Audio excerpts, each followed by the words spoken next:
Hi, welcome to another episode of Hot Takes, and we're going to talk about rent controls again, but this time it's an entirely different one.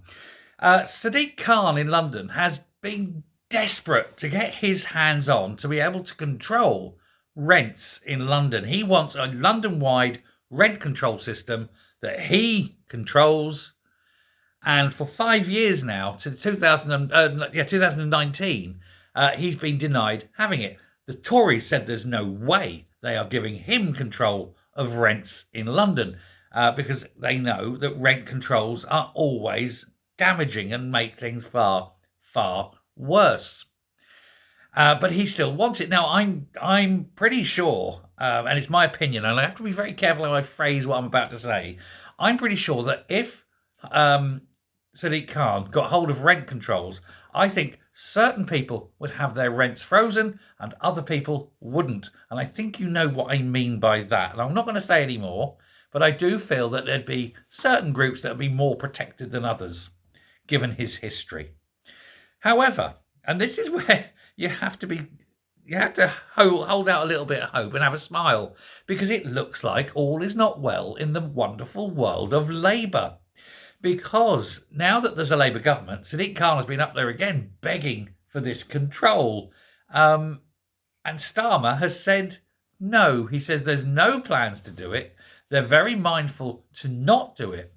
Apparently, the thinking is now that there is a growing feeling in Westminster that the Mayor of London has actually got too big for his boots. He's got too much power, and they don't want to give him any more.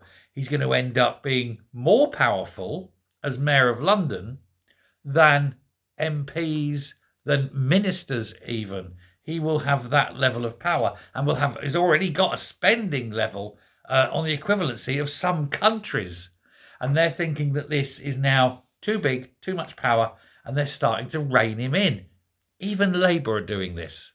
But he's been wanting a freeze on all private rents, but not corporate rents, not social rents, but all private rents in the capital. He's saying that they're unsustainable. They're not unsustainable. People will pay them.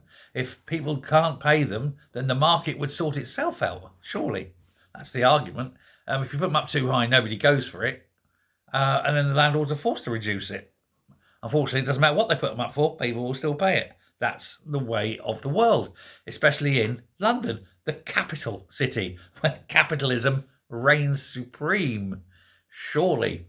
But of course, again, if you put rent caps in, what happens? Landlords sell up. We've covered this. And then you've got mass homelessness in London, a city that's already facing massive homelessness problems.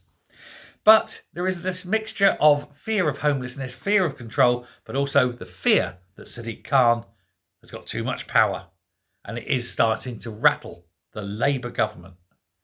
They're looking to cut him off at the knees, although he's only about this big tall, so he'd be a midget, wouldn't he? Anyway, leave that there. Thank you very much. Take care. Goodbye.